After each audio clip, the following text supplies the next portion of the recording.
Welcome to Life Transformation Radio. This show is all about life transformations and our journey from where we were to why we are doing what we are doing today. We will discuss the hiccups, the roller coasters, and the blood, sweat, and tears that has been poured out while discovering our purpose. It is all about our transformation. Here is your host, Sean Douglas. Hey, welcome to another episode of Life Transformation Radio. I am your host, Master Resilience Implementer, TEDx speaker, business positioning strategist, and international best-selling author, Sean Douglas. This show is currently heard in over 90 countries. So whether it's your first time joining us or you've been listening to us for some time, I want to thank you to those who are listening from around the world. Life Transformation Radio is all about our transformation. Here is where we tell the stories of why we're doing what we're doing, highlighting that transformational moment that changed our lives and how we use it to then transform others and elevate their lives as well. You can listen to us live right here on the Blog Talk Radio Network, Tuesday through Friday, 5:30 p.m. Eastern Time. You can also join our Facebook group at Life Transformation Radio Community and never miss an episode by subscribing to Life Transformation Radio on your favorite podcast platform. Life Transformation Radio can be heard on Apple Podcasts, Stitcher, Spreaker, Spotify, TuneIn, Player FM, Radio Public, Overcast, CastBox, Himalaya app, the Pandora, and also you can join us live Tuesday through Friday, 5:30 p.m. Eastern Time by going to blogtalkradio.com/Life Transformation Radio. On the show, my guests are entrepreneurs, speakers, business owners, coaches, podcasters, authors, amazing human beings having an impact in the world around them. And my guest today does exactly that. If you have any questions for any of the guests that I bring on the show during our live broadcast, go ahead and give us a call at 657-383-1109. Again, the number is 657-383-1109. And with that, I want to please welcome my special guest host for today, my man, my friend, my dude, my bro, Rob Actis. What's up, buddy? Hey, Sean. Glad to be here. Dude, super pumped to have you on the show, man. I cannot wait until you meet the guest for today, man. She is absolutely incredible. She has done so many amazing things in her life, and what she has accomplished is by far the first, and it is going to be an incredible story told, because as I read this bio, man, it is just by far the most incredible bio that I'm going to read probably this season so far. So I'm happy to have you as a special guest host, and I want to welcome our amazing guest, Melanie Lentz. Melanie, welcome to Life Transformation Radio. The title of this episode is Agent Innocent, How the Secret Service Changed My Life, or in her case, her life. So her bio, man, I'm telling you, is just absolutely incredible.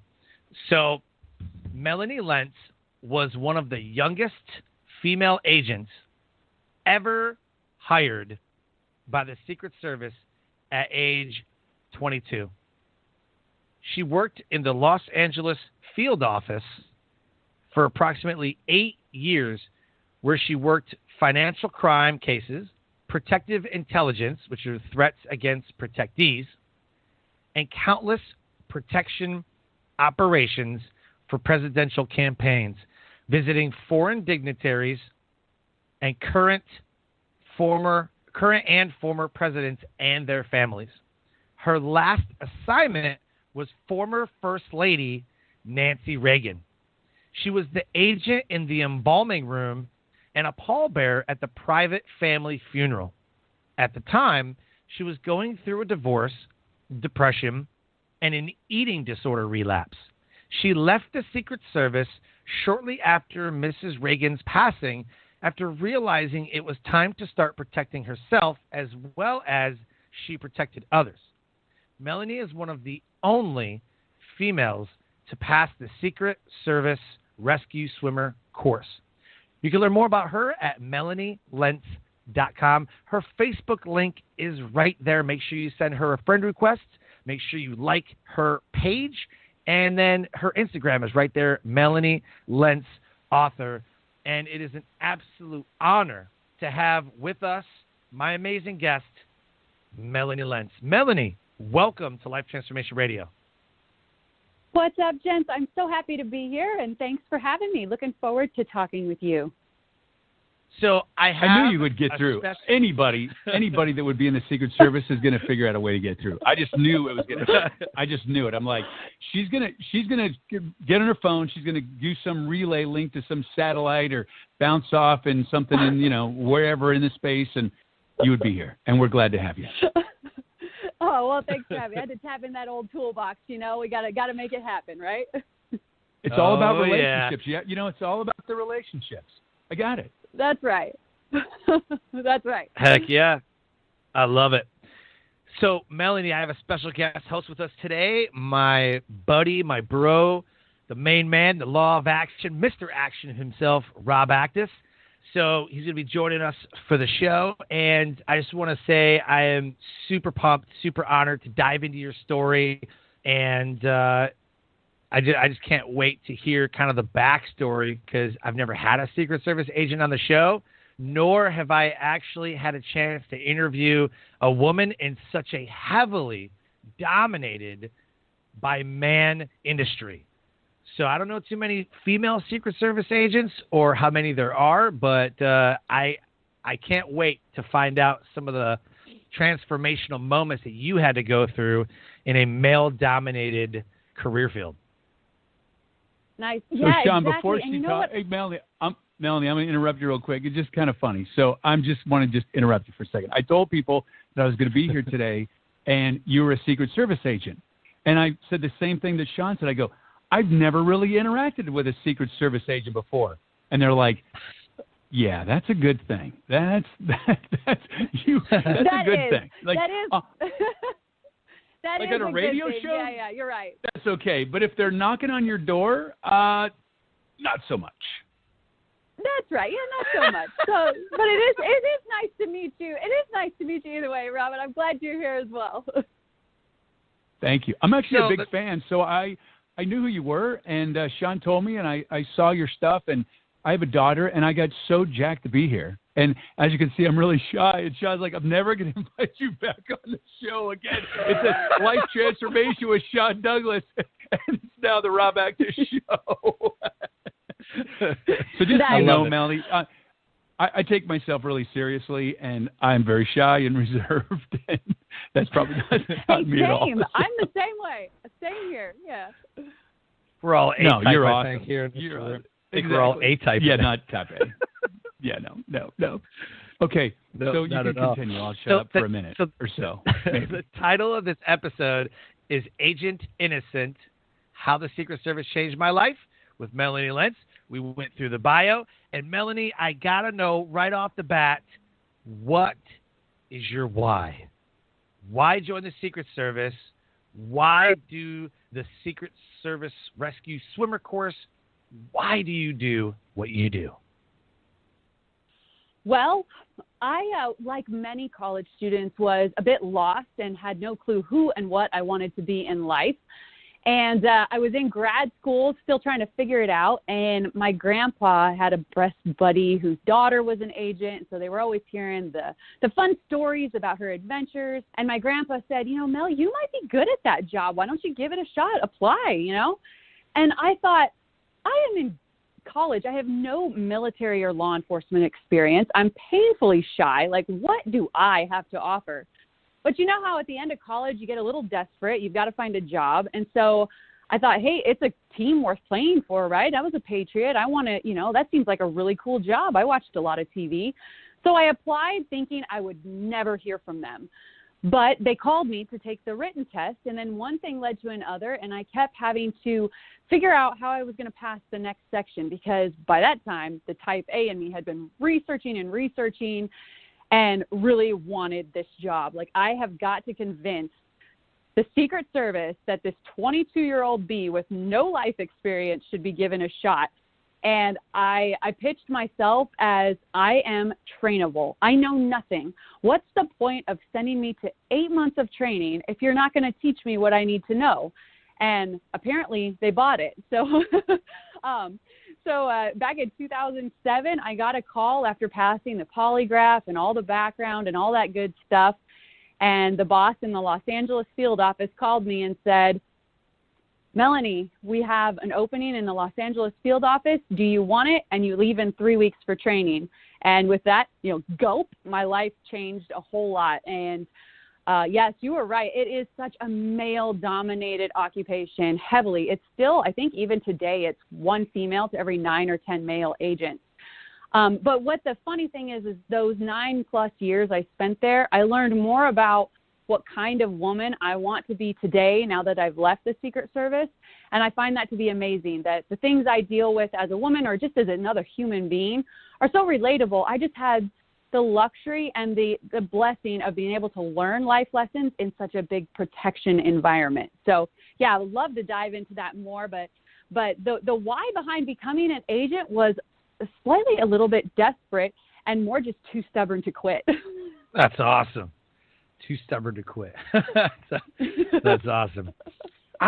Something that I read in your bio that I didn't actually, maybe I knew, maybe I just didn't think about it.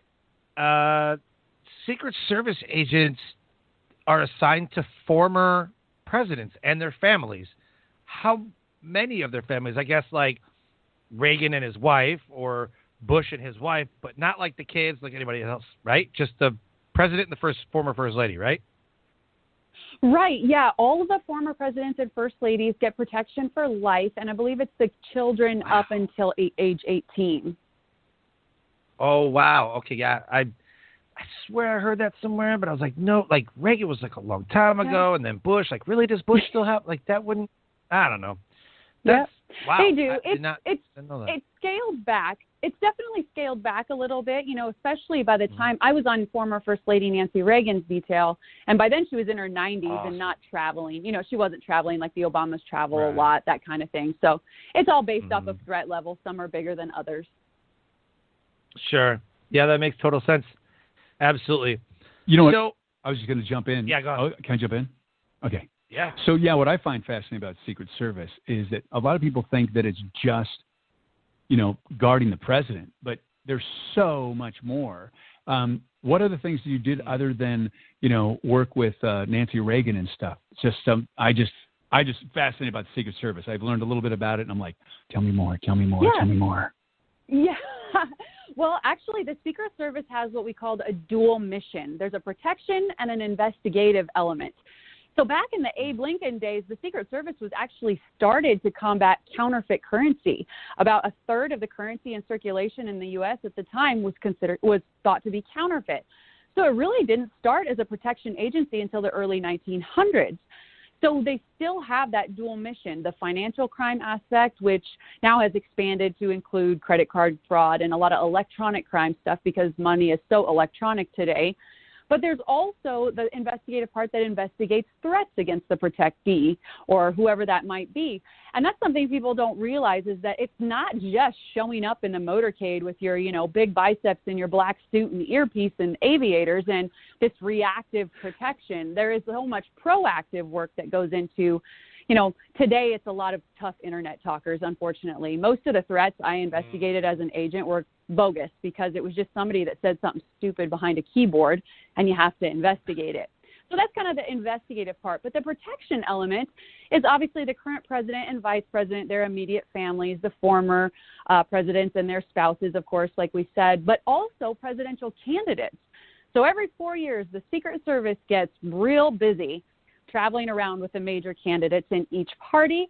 And then the other thing that a lot of people don't realize is that when a foreign head of state comes into the U.S., so in Los Angeles where I was, there was always a foreign dignitary coming to visit, to go to Disneyland or San Diego or do all the touristy stuff. So we protected foreign heads of state as well.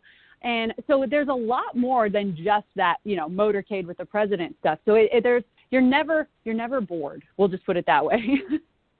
Oh, I bet. What does it feel like to be a Secret Service agent? I mean, the magnitude and how, not how powerful, but just the significance of being a Secret Service agent for the United States of America.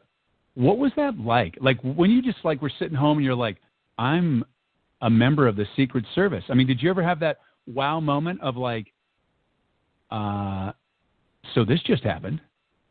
Yeah. Well, when I hung up the phone from that call, I was like, gulp, what did I just get myself into? But I always say, it hit me that I had to step it up because this job mattered and was important at really early on in training. It's kind of a funny story, but it has merit in my story. I had never been in a fight in my life. I'd never punched somebody. I'd never been punched in the face. Self-defense was all new. And so I'm standing in formation for the first time in training, and everyone around me is, military haircuts and the biceps. And, it was one of these is not like the others, obviously. Well, the instructor comes, pacing back and forth, very dramatically, like, you know what? Some of you may know what it's like to get punched in the face, but some of you, I have a feeling, don't know what that's like. And he looks at me, of course. He's like, but today we're going to know how you're going to react. And I'm like, oh, no. And so he starts tearing us up. And I'm almost 5'9". So I'm not super short. And there were two other females, both of whom had law enforcement or military experience. One of them had both. So they paired those girls up because they were about the same height. And so they paired me up with one of the guys who was about my height. So they paired us up kind of on size. And, they give me this, boil and bite mouthpiece that we have in our mouths and hand me a pair of gloves, and they tell us to hit each other in the face. And I'm like, and my partner, he just comes and he just slugs me right in the face. And they laughed at me that my ponytail came flapping back and this dramatic, my head bobbed back, and then I just started flailing. I was fighting back, I was not going to give up. But the thing was, is I had never been punched, and I thought, like, wow, he kind of hit me kind of hard. And afterwards, they gave us, like, a water break and stuff, and the guy came running into the hallway where I was to get my water, and he said, Melanie, I have never hit a woman in my life, and I didn't want them to make me do it twice. I had to make it count the first time. I'm so sorry. I think I almost darn near knocked you out, But see, that was that moment where I knew I was going to fight back, but I had no idea what I was doing. And that was kind of that sobering moment that you have to bridge this gap and you have to do it quickly, because if somebody's trying to hurt the president or vice president or whoever you're protecting and you don't know what you're doing, you're not doing anyone any favors. And so that was a very sobering moment that you've got your work cut out for you. Wow. Well, you seem scrappy. I mean, I think he may have hit you, but you said you were fighting back, and I'm just looking at the picture of you, and I'm like, yeah, she's scrappy. She did not just stand there and not get hit back. I mean, I would say that you were scrappy. Back. Yeah, I get it. I hit back poorly, but I hit back. Yeah. That's funny. So as you went through your Secret Service career, and we go through a lot of transformational moments, but I'm really curious about specifically going into the Secret Service and then exiting the Secret Service and, what you're doing now. Yep. Through that time, what would you say is a transformational moment that changed your life and allows you to be on the path that you're on now? All right. Well, I kind of have a twofold response to that. There's one transformational moment that happened in my first year on the job that's a negative one. And then there was something else that was much bigger, the real transformation moment that turned me on that track to the path I am today that I'm proud to be on. But first, when I first got out of training, it was the beginning of 2008. And that's a campaign year. It was the Obama-McCain campaign year. It was crazy, nuts. And I was basically on the road my first year on the job. And that first year, I went through a transformation that I didn't realize until later. I was just gone all the time. And I created some habits that involved saying yes to work 100% of the time. And that's not an exaggeration. and no to my family, my spouse, my loved ones. And that pattern, my first year on the job, you can pretty much fast forward about 8.5, 9 years. And that pattern continued. I missed almost every major holiday. I missed all but 1 or 2 anniversaries. And even then, I worked during the day. I just may not have been out of town. I missed a lot. And protecting other people became way more important than protecting myself. And and this is not just my occupation. Any law enforcement, or there's other occupations that have this. It's where you see things on the job that are kind of bad. You see the yucky parts of humanity, for lack of a better way of saying it. So you minimize what's going on in your own life. And I was married to a police officer, and he worked nights, I worked days. And then when I would work days, then we'd flip flop, and then we would hardly see each other. And so you get into this lifestyle where, me and my spouse aren't getting along, or we have these problems we need to deal with, but you don't, because just that day I had to interview somebody that had bought a ticket to Washington, D.C. and was threatening to blow up the White House. That kind of stuff. You minimize what's going on in your own life. And so that first year kind of transformed this 22-year-old girl that wanted to do something really meaningful with her life. I started becoming someone I didn't like very much. And that just fast forward, the busyness of life took over. And I have no excuse. These were choices I made early on as a young adult. So that caught up with me. I always say the body and the mind and your life is such a resilient machine, and we can neglect it and abuse it for a long time, but it's going to catch up with you. And that's where the big transformational moment came for me, the one that I was so angry about at the time, but now looking back a few years later, it was the best thing that could have happened to me.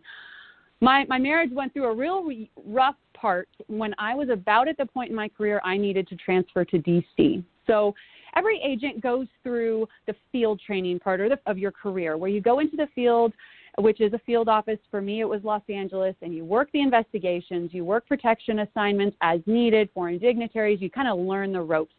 And then you transfer to D.C. to do the big show, as they say, presidential detail, vice presidential detail, or they call the vice presidential detail JV sometimes, but that's, whatever, the egos of D.C.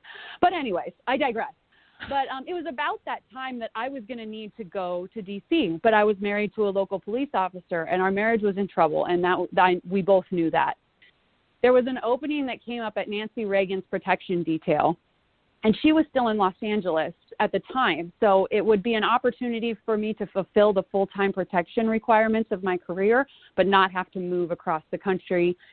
And it was a career suicide move. I was not going to promote out of Nancy Reagan's detail. She was 90-something years old. This was not a good career move for me, but it was the first time in my career that I made a decision that was for the betterment of my personal life.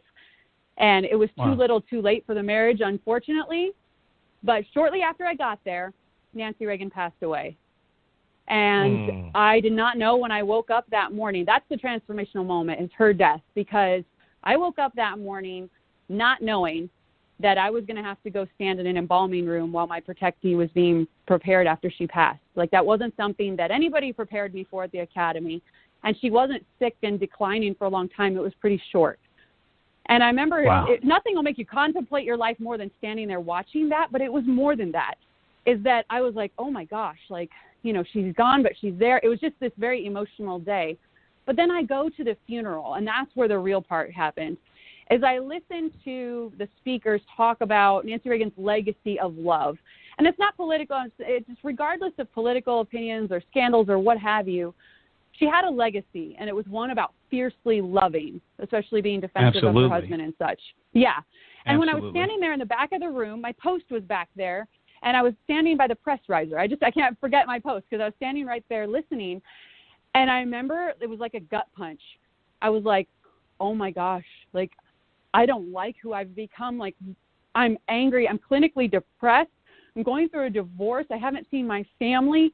I do not like who I've become. And that moment, that week, I had to watch the body preparations, and then I'm standing at the funeral. And I knew in that moment, listening to those speakers, that I had a choice. I could either go to D.C. and continue down the path I was going, which I didn't like, or I was going to have to leave. And I loved my job so much, but I had to leave. It's that sometimes you just know. And I knew, standing there watching that funeral, that my legacy was not one of love. My legacy was the legacy of this angry woman who never saw her family and was getting a divorce because all these poor decisions that involved protecting other people more than myself mattered more. And that moment was, that transformational moment in my life. Now, it wasn't just a transformation that was instant. There were some rough knocks, and I learned a lot of life lessons, but it was that choice to leave the Secret Service that put me on a path that I'm proud of. And that's what I say. I was like, I look back, and how much about protecting others is applicable to personal protection, not just as a woman, but inside and out. Anybody can learn the things that we can do. And I have kind of these 3 major life lessons I take away from the Secret Service that show me or help me stay on track today. So I know I'm gabbing on and on, but I look back and I'm so grateful because at the time in my life when I went to Nancy Reagan's detail, I was placed in an environment where I was being given really sound life advice, where going to D.C. would have been so career-oriented. I was surrounded by a close-knit group of a small detail that helped me through some tough times. So, yeah. Well, That's amazing. And really, thank you for your service. Thank you. Yeah, no, thanks. So one of the things you said, you're talking about protection. And so I was in martial arts, and I was the guy, I really believed in self-defense, and a lot of women have never been hit in the face. I mean, example, you. And yes. So unless you don't know how to respond. And so in regards to protection, so I was the guy that wore the rape suit, that big padded suit where you could, pretty much beat me up with a stick and I wouldn't get hurt. And right. I will never forget this one time in that there was a woman, she was 81 years old, and her family had got her into the class, and I was in the rape suit, and I attacked her, I grabbed her, and she would fight, and she gave up within seconds. And I had to have a conversation when I said, look, you have to fight like your life depends on it, because it's a 50-50 shot. You're going to live or you're going to die in this situation. And if you don't take it from your core of what it's going to be like and practice of having that fight or die reaction in you, you're probably not going to survive an attack because you're like 90 pounds wet. You're not very strong, and you're 81 years old. And we want you to live. Do you want to live? And she said, yes.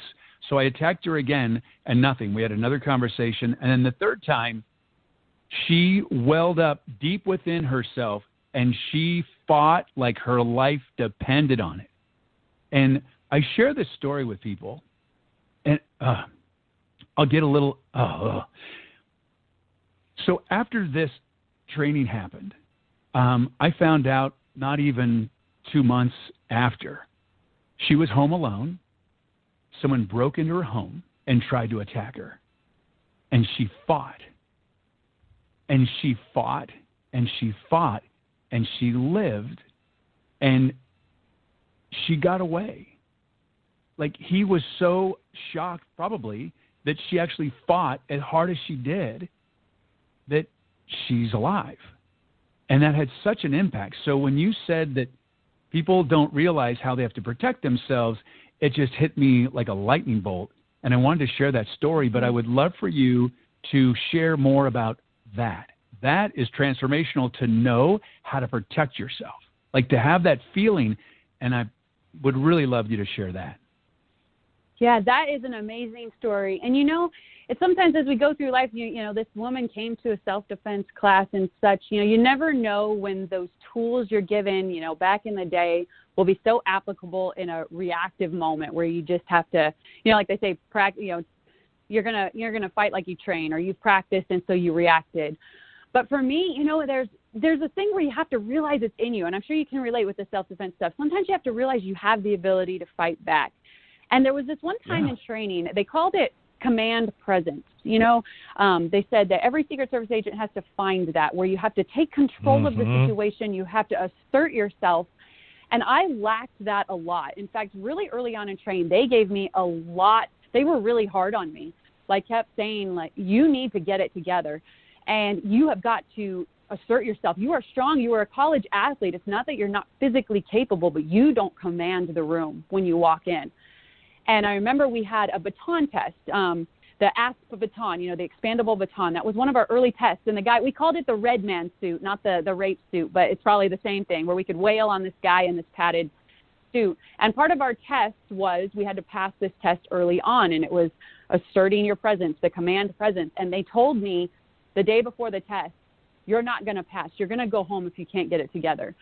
And I remember thinking, well, that's it for me. You know, like I'm giving it all. I'm screaming louder. I'm punching harder. I don't know what else I have to give.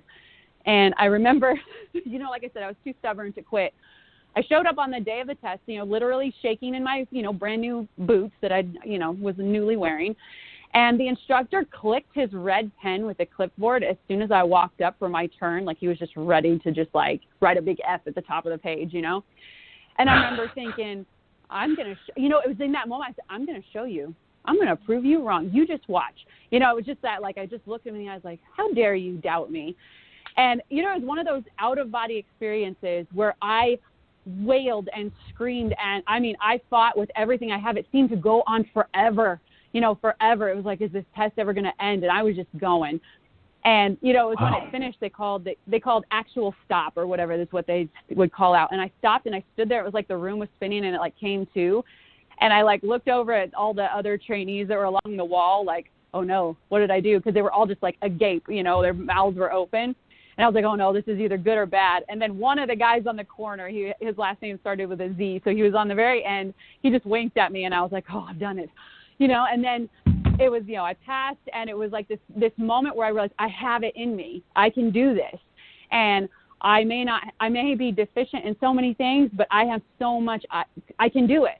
And they left, not that they left you alone. They were always stressing you out at training, but they kind of left me alone. Like that was the first time they said, see, I knew, you know, you had to find it. And I did. Wow. And so that's kind of that thing. You learn these tools. And that's the same thing I say about protection now. Protection that seems so technical and, you know, this like military-esque vibe of, you know, security and such. But for me, like, and I'll share a couple of them, like access control, if you think about it, is all protection is. Access control. You have someone to protect and you have to control access to that person. And you put things in categories. You grant access. You know, if the president's going to a campaign assignment or a campaign rally and there's some sort of host of a Q&A, that person obviously needs access because they need to conduct the show or whatever. And then you can deny access. If someone's made a threat, they're on the watch list and they're not coming in. So access granted, denied. You can limit it. You know, the person that's miking up the president or the candidate, you know, for the speech might have limited access, just enough to do that. Or you revoke access. Like if you throw a shoe at someone, you're probably going to get your access revoked, you know? So you have these categories, but that applies to physical protection. But if you look at my life, like as I was starting over and leaving the Secret Service, I realized my access control was pretty awful. I granted access to work. I revoked access to my family or other positive things in my life. I did not think about protecting myself or that I was actually my own protectee. And sometimes when I find myself getting off track, like I know who I want to be. I want to also leave a legacy of love. I want to be a woman who lives a meaningful life and revert back to that 22-year-old that was going to do something positive that benefited other people more than the paycheck benefited her. And so I know that. And when I find myself getting off track or I find myself getting, you know, whether the depression creeps back in or other things in my life seem chaotic and out of control, oftentimes it's because my access control needs a check. And sometimes I feel like as a young woman, you know, fresh out of college, I wish I would have known that back then. You know, I wish I knew this before I started adulting to check in with myself and practice better access control, you know? And so that's something that, you know, better late than never, but access control is something very, very near and dear to my heart today, and recognizing how, and mostly not revoking access to everyone when I get hurt, which is my tendency, and wallow in my own depression, but also to know when to grant positive access. You know, it'd be great if every Secret Service agent could, you know, put their protectee in a Kevlar bubble and hologram their butts on the stage every time, but you can't do that, and I can't do that either in my life. And so access control is one of the big takeaways after my little transformation moment of Nancy Reagan and knowing I needed to leave, I also walked away with a whole lot. The other thing, and I haven't touched on it too much, is the depression part. I have my family history. It has depression, and I had ignored it for a long time. And, you know, we go through the life, and sometimes you think when you eliminate the outer stressors of life, like for me, a toxic marriage, a job that had dominated my life, things that needed to be removed. So when you take away those extras, that didn't change the internal stuff. I had to do internal work. And that was the other kind of big takeaway was the concept of situation reports. And Sean, I know you were in the military before, so you probably are familiar with that status update you'll give. You know, the motorcades are communicating to the destination. You know, what's the sit rep? Yep. You know, it's like, hey, you've got, 20 press, 1 demonstration. You know, and it has to be accurate, right? Because you can't say your arrival's all clear when it's not, because if the catering truck pulled up to your arrival point, you can't have a motorcade pulling in there. So I had been giving myself real dishonest sit reps for a long time. And that was the thing, is that even after I left the Secret Service, I still had a moment where I got to a really low point and sitting on my kitchen floor with a water bottle and about several bottles of pills there. And this was after everything was over. And that was that moment where it's a continuous sit rep to yourself. And when you're not all clear, you have to act on it. And, often the sit reps and the access control go hand in hand. But the idea of access control and sit reps, 2 very crucial things to protection. In my life today, those are regular parts of my personal security plan and my own way of protecting myself. And, I walk away knowing I was blessed to learn at a very young age, as a young woman getting into the workplace, these lessons. Even though it took me, 10 years to figure it out, I'm glad I learned them eventually. Yeah, that is so much different than military life, because they always tell you that you're in the military first and everything comes second. Right. They said the joke is, if the military wanted you to have a wife and kids, they would have issued it to you in basic training. Like the military just doesn't care about.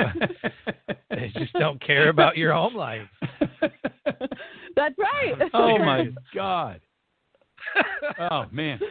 Okay. So Melanie, we've talked about depression. You sitting on the floor with a bottle of pills, divorce, and all that stuff, and you serving your country proudly, you being there by Nancy Reagan's side all the way to the burial. Now, we have to lighten things up a bit. So I guarantee you there had to have been some crazy, funny things that happened while you were a Secret Service agent. I'm dying to know. Please share 1 or 2, because there's always the lighter side, and I'm all about the lighter side. So share. There's got to be something funny that happened on the job. And you know what? I'm going to share one with you first. So I'm going to share one with you really quick, and this is, you can make fun of me. So I'm going to just be vulnerable here. So I was in downtown San Diego in a bar, and it was a nightclub, and there was lots and lots of people. And I was in the club, and there was a lot of guys with suits and, looking at other people, and very, very non-emotional, not engaging with people. And I thought it was funny because they actually were talking into their sleeves, which I found interesting to me. And so I'm at the bathroom waiting in line, and there's this guy, and me, I'm shy. I don't ever talk to anybody. And I start talking to this guy, and I go, "What are you, like a Secret Service agent?" And he didn't respond. He just looked at me. And the guy next to me goes, "Yeah, you do know the Republican National Convention is like down the street at the convention center." And I'm like, "Oh, I feel dumb. I feel really dumb." That's awesome. Oh, my. No, but you are right. You can't take a 22-year-old girl with no life experience and not have comedy ensue regularly in the job. But I'll remember, there's some things I don't think people realize how many little figurative fires you put out as a Secret Service agent. And here's one story. So every September, there's the UN General Assembly in New York City, where all the foreign dignitaries come in for the UN, General Assembly. We call it UNGA and so every Secret Service agent just knows, don't plan a vacation, don't plan anything in September, because you're going to be in New York. And, a couple of weeks before these, the UNGA assignments will start coming out, and, you'll cross your fingers that you get you're assigned to a dignitary who has a staff member that speaks really good English, because it's hit or miss sometimes. So I was assigned the lead advance.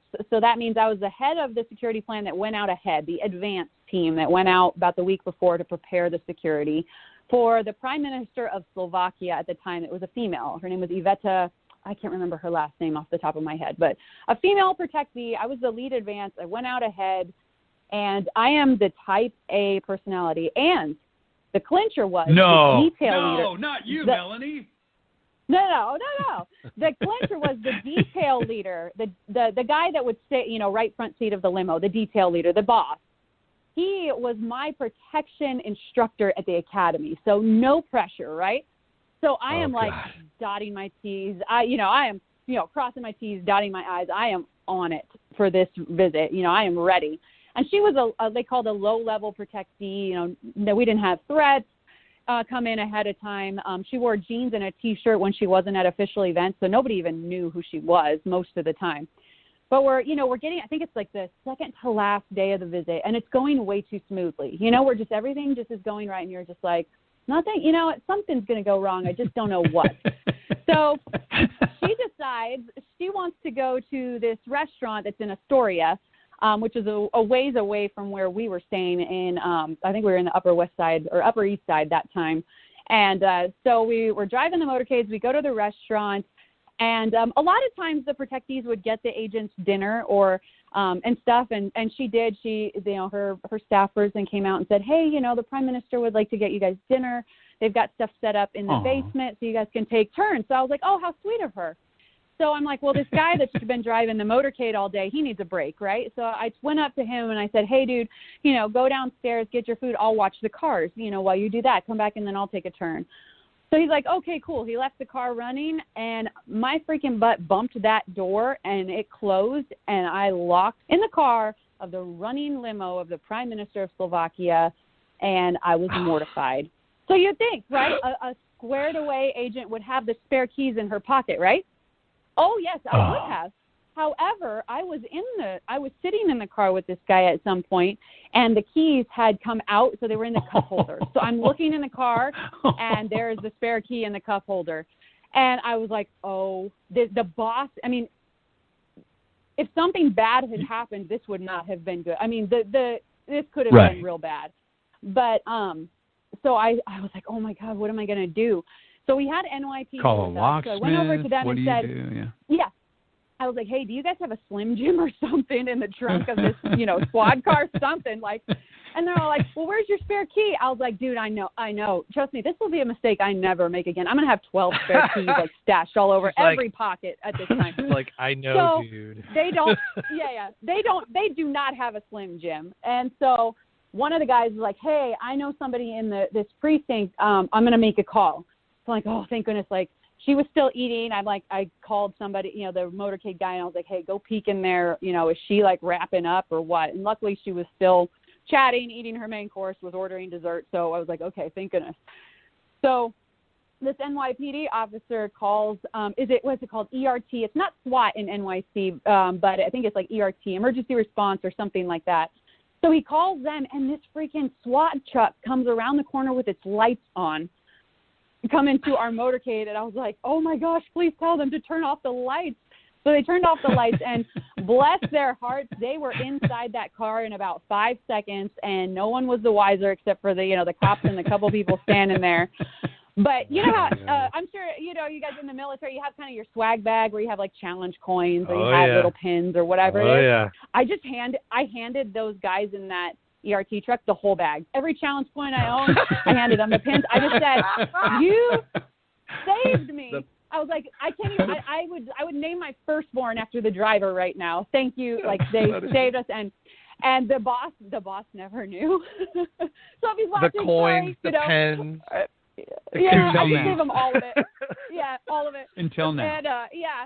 And so those little things people don't realize. But you know what? I never made that mistake again. I always had multiple spare keys. I was the most prepared lead advance from then on out. But those little things that just stuff people don't realize, that you make little mistakes sometimes, and you gotta put out that little fire and get back to work. But yeah, I don't know how much time we have. I have one more funny story though about where you're a female and where you kind of can fit in where others cannot. this involves a counterfeit case. There was a counterfeit case in Los Angeles where it was a really good quality counterfeit. A lot of them you can kind of tell because they just don't look right.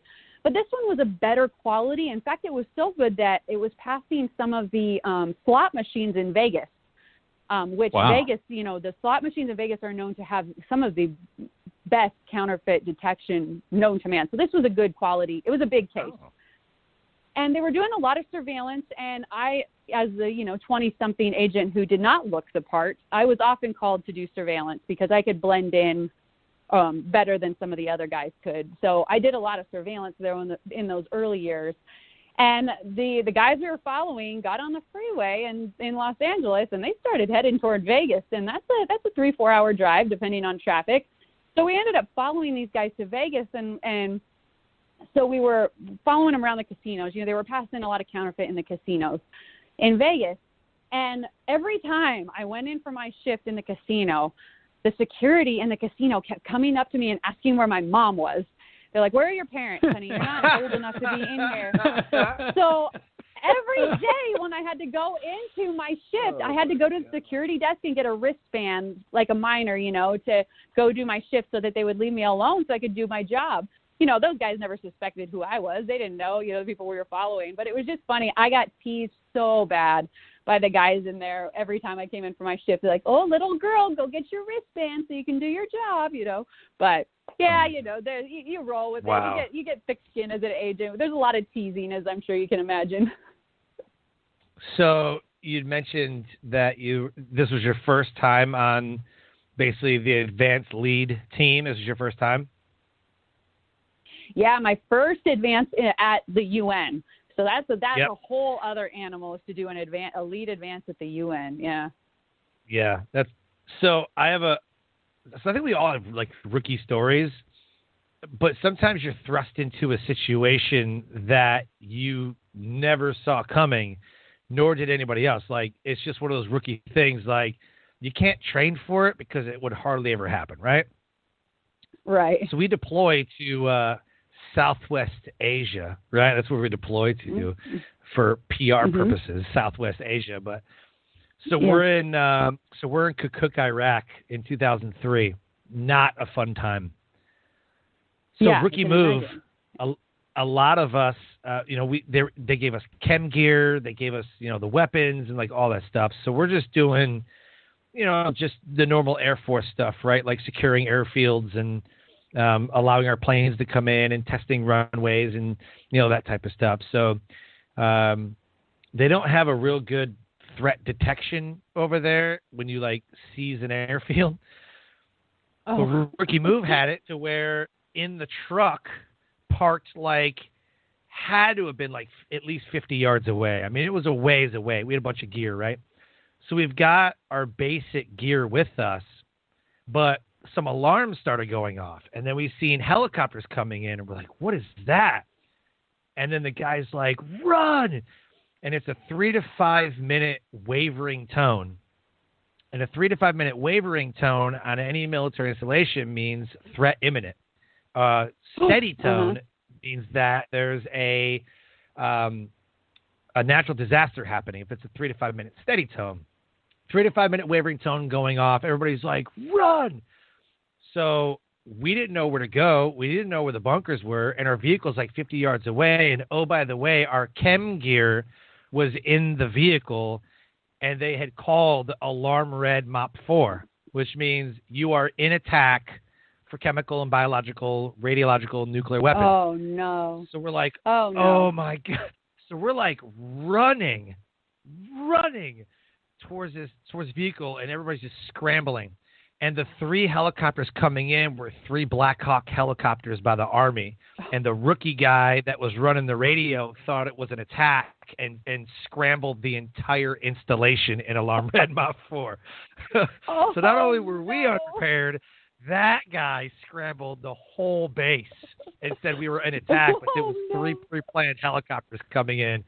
So as we calmed down, we were like, oh, like I ended up carrying 70 pounds of gear with me the entire time. I was like, there's no way I'm getting caught without gear. No way. Ever again. I put it on my back, put my 70-pound rucksack on. I was like, I'm hoofing it the rest of the way. There's no way. And so we just ditched the vehicle and just worked on the airfield. Like, we're done. Yeah, no, like, wow. Yeah, I don't know what happened to that what a kid, day but at the office, huh? man, that's I lead such a boring life compared to you guys. Like, my life is so boring. Like, really. Like, I don't have bags of challenge coins, which I don't even know what that is. Then you started talking about the other stuff, and all I heard was, wah, wah, wah, wah, wah, wah, wah, wah, wah. And then you have, I mean, first of all, I want to know how to get one of those challenge coins because that sounds cool. I don't know what that is, but it sounded really neat. I'm like, I want one of those. And Sean goes, oh, yeah, I know what that is. Like, what's a challenge coin? Yeah. I carry a challenge coin in my pocket. We'll chat offline, and I'll get you the details. I'll send you one. Oh my God, are you serious? There you go, Can you tell me what it is? There you go, Rob. Before? Yeah, I do want one. I do want one. I have a Reagan one. No way. You have a Reagan coin? I have a Reagan Oh my God, coin he's my and favorite. the rescue swimmer coins. Yeah, the ones. Oh my God, the ones Reagan? I was involved in. Oh my yeah, God. Okay. Oh my God, my life is now complete. That is the coolest thing in the world. Like, seriously. All right. I am like the biggest Reagan fan. If you only knew like about. Okay, so Rob, here's the challenge coin. Okay, so the challenge coin comes from officers in a bar challenging each other to like, I don't know, like drinking duels and like just different things, right? Just different games or whatever. So the challenge coin comes where you carry a coin, usually your squadron coin, your detail coin, your I used to carry an Iraqi freedom coin. Dr. James Roche in 2003 coined us with a Secretary of the Air Force coin. And in the military, you have ranking coins. So you get squadron coins at the bottom. And if you have a commander's coin, then it's the next up. If you have a first sergeant coin, and then if you have a presidential coin, and if you have a Secretary of the Air Force, or if you know, whatever. That's kind of gone away. The newer generation really doesn't care about challenge coins. I really don't. Like, I don't care. Yeah. And they've gotten like really fancy. But I used to carry around Dr. James Roche's coin because it was the higher ranking coin. It's Secretary of the Air Force. I mean, that guy leads the entire branch. So we'd be in a bar, and you would hear a bam, loud smack, bam, and that challenge coin hits that bar top, and the whole bar goes quiet, and then everybody looks, shit, and they reach for their coin, and the last one to pull out a coin, if everybody has one, has to buy the bar a round. If you don't produce a coin, you owe the bar an entire round. So it's challenging, like, who has their coin? Bang! And you slam that coin, and it's a heavy metal 50-cent piece size, big. It's triple thick than like a quarter. It's thick coin. And on the front, it'll say like, so the one that I have right now would be like the 334th Fighter Squadron Fighting Eagles. And on the back side, it would have like your aircraft, tail number, your name, whatever. And then the one that I had was the Dr. James Roche was on the front, and then on the back it had like the Air Force symbol and like the 3 core values that we have: integrity first, service before self, excellence in all we do. Some commanders will have a oak leaf, a silver oak leaf, which means they're a lieutenant colonel, or they'll have a full bird, which is a full bird colonel.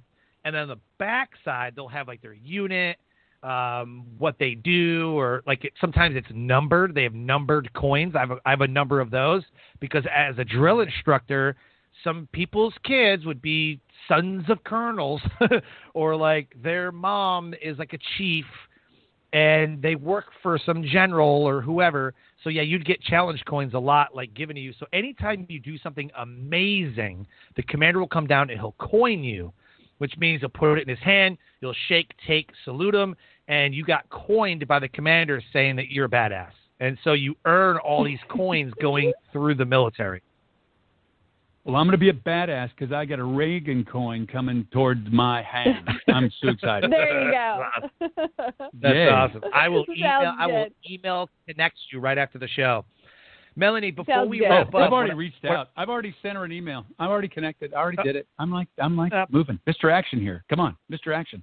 There you go. So what I want to do is I want to briefly touch on your book, and then I want to wrap the show. So your book, Agent Innocent, How the Secret Service Changed My Life. Where can we get a copy? For the listeners, where do you want them to go and get a copy of that book? Yep, it's available on Amazon. The audio book should be out in about 2 weeks. So if you're one of those people that like to listen to books, and yours truly read her whole book out loud, so not sure if you'd rather read it, but, that'll be available to you. But, yeah, Amazon, it's paperback, Kindle, and then coming up soon in the next couple weeks will be the audio book. And I actually have another little book coming out on May 1st. Yep. And this one's called Advanced Work, Personal Protection Assignment. It's a little 7-day workbook coming out right about when school gets out. May 1st, that tail end of school. And that's more geared towards the young people. Kind of, like I said, all this stuff I wish I knew before I started adulting. So it's just going to be a little workbook that young people can kind of go through as they start their adult life. So that's the book. That'll be available on Amazon starting May 1st. But I'm excited to, as much as I love sharing the fun stories about the Agent Innocent book and all the things I learned and all those fun experiences, I'm having a good time talking about the lessons now. Kind of where I'm at now is not that woman anymore, but I reference her a lot in order to stay on track today. So that's kind of what the second book is. The follow-up is, here's stuff I went through and what I learned, and here's how I apply it. So I'm excited about those two little projects, and yeah, excited to share the story. Love it. So for those that are listening, what is your message to the audience? We always leave the audience with a message or a takeaway, something that they can have from the show to remember the show and the guest by. So for you, what would you say to the audience listening right now? What is your message to the world? My message is it is never too late to start protecting yourself inside and out. And what better time than right now today. Awesome. Love what you have going on. Agent Innocent, How the Secret Service Changed My Life. Go get that book right now on Amazon. And if you like the audiobook, that will be available very, very, very soon. Please go to Melanie Lentz, LENTZ, MelanieLentz.com. It's right there in the show notes. Click on her Facebook link and check her out on Instagram at Melanie Lentz Author. Send her a friend request, letting her know that you listened to this episode of Life Transformation Radio. Melanie, it has been an honor and a pleasure to have you on the show today. Thank you so much for coming on. Oh, right back at you. Thank you for having me. It was great talking to you. And, I love what you are doing. I've had a lot of fun listening to your episodes and look forward to more good stuff. So thank you for having me and letting me be a part of it. Thank you so much. Rob, always an honor to have you on the show, my man. You're never going to let me come back. Probably. Rob, you're all right. You're all right in my book, Rob. You rock, Thank you. man. Thank you. Yeah, Melanie. So Sean's texting me. He's like, dude. I was like, once I get started, it's like, hey, it's a party. I love it. No, I love it, man. I love it. Yeah, thank you so much to our special guest host today, Rob Actis, for coming on the show, asking amazing questions, getting the engagement and the interaction going. Check him out in the Living Law of Action podcast. Check out what he's doing. Go to robactis.com. Rob, where can everybody find you? robactis.com. That's it. Weird. Audible. You can definitely hear me on Audible. So there you go. But robactis.com is pretty much. Yeah, there you go. Check it out. All right, everybody. This is Life Transformation Radio. And as we close the show, I always say, live your brand. Find opportunities every day to live out the core values that you hold deep in your heart. And I call this living your brand. So until next episode, live an amazing life.